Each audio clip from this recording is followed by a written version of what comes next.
great to have you in the course. Yes, I'm very excited. Excited to have you on board. What led you to join? Your YouTube. I've actually found your YouTube like 3 days before the November LSAT. And I was like, if only I had known he existed 3 months ago. So yeah, I signed up and I'm taking it again in January. So I was like, got to get on this.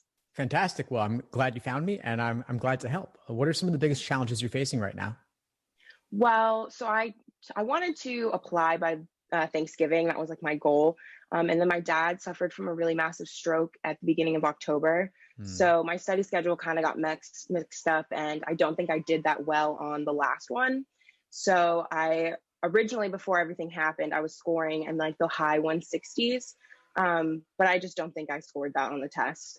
So I want to get as much help as I can to increase my score more than 160 if it's possible, and kind of just like give it one more shot because I have one more to go before I take all my free. Sure, sure. Well, I'm sorry to hear about what happened with your dad. I hope he's doing better now. And Much better. that's great to hear. Yeah. And you've got 2 months now for January. So that's enough time to Yes. make anything happen. Yes. That's what I'm hoping for. Yeah. So I'm glad you've got the course. I'm glad you've got all the resources available. And so it's just a question of diving in. I sent you one of the study plans, right? Yes. Yes. Yeah. I saw that. Fantastic. Any questions about it or about the course? No, I think my main question is like because I've studied for so long, I know that I'm good at logic games and I'm okay at logical reasoning, and reading comp is where I'm really like still working on getting better. But with the time, like time is just what's really stressing me out every time. So I was just wondering if like the study schedule will really like help me get better at the time situation. Yeah, it will. I mean, timing comes from understanding. Okay. The better you understand things and the better you've established a process through which to approach each question, the more Mhm. smoothly all your timed work will go because you know exactly what to do. And you're not reinventing the wheel every single time you encounter a new section or a new problem of that type. You're in a way almost cheating because you've seen it before. You've seen it before Mhm. in a different disguise. And so Yeah. recognizing those underlying patterns can build that muscle memory or that intuition so that when you see a new problem, you've gone down that road so many times already that you're not reinterpreting that argument as a unique argument, but rather, oh, this is an argument like all those other ones I did in the past, like correlation causation, for example. If you see enough like that, you know what to look for. Okay. Yeah, that makes sense. All right. Sorry. Let me write that down. So just more practice is pretty much like I just got to keep going. It's practice, Uh, but the course will give you the resources to know how to practice differently, how to review differently, and then to have a step-by-step approach for every single section and every single question type. okay. Great. Um, what am I also, so because of the situation, I've been studying like every day. Like I was like, I don't have that much time. I need to keep going. And I saw that you said like, don't practice every day and like take rest days and stuff like that. Um, because I have 2 months, do you still recommend taking like 2 days off each week or what? Even with a 2 month timeline, it's still important to take days off. Okay, that makes sense.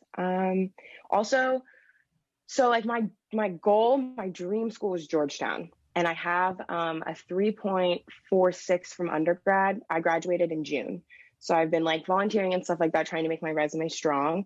But I think ultimately, like my LSAT score is what's gonna like make me a more competitive candidate based on like my GPA. And do you have like, obviously depends on like me as a person anyway, and my essays and stuff like that. But if I can score once in the 170s, do you have a number that you think is like, if you can get to 175 or whatever that is, you're going to feel a lot better about Georgetown or like the high end schools? Yeah, I would think that anything in the 170s will put you in the running. Great. And their LSAC's website actually has a calculator where you can input your GPA with different potential LSAT scores and see how you stack up against their medians. It's not entirely numbers driven, of course, as you said, the other parts of the application make a difference. But a website like that will give you all the exact number crunching to figure out how you would stack up at Georgetown and others. Great. Okay. Yeah, I don't really think I have any questions. I've been like on your YouTube page all day long. So Awesome. most of my questions have been answered, but oh, actually one question. If I'm seeing that I like, for me, the assumption questions and logical reasoning always trip me up. Like, I don't know. Sometimes I either get them all right or I fail all of them and I don't really know what in between is what I'm missing. Do you have like an approach to specifically for that kind of question? Like, is there something I should be thinking about before I go into it? Yeah, I do actually. Yeah. So if you like the YouTube channel, you're about to get a lot more, but more in depth. For example, for Right. necessary assumption questions inside the course, I have hour-long full-length recordings of classes Right. covering necessary assumption, sufficient assumption. These were live classes with example problems and concepts at the start, then getting into several different examples of all the different question types. And so if you just go into the logical reasoning section of the course, anything that says workshop will be the recording of a full-length class, especially on logical reasoning and logic games. And then for reading comprehension, I do these deep dive sessions where we'll spend an entire hour discussing just one reading comprehension passage. And you'll get the student questions in the class. You'll see some people participate in the chat, other people unmute themselves, other people get on camera. And so you really get that community feel. And then you'll get that in all the live classes I'm running as well. I've got classes tonight, tomorrow night, always plenty of things happening. Great. That sounds awesome. Yeah, I'm really excited because I did a tutor last summer and it was just like one-on-one, and I hate one-on-one situations when I don't know anything. So I just really like this setup. So I'm excited about that. Yeah, I don't think I have any more questions. That's pretty much got everything I need. Awesome, Megan. Well, I'm excited to have you on board again, and I look forward to seeing you in class soon. If you have any questions, just reach out. I'm happy to help. Great. Thank you so much.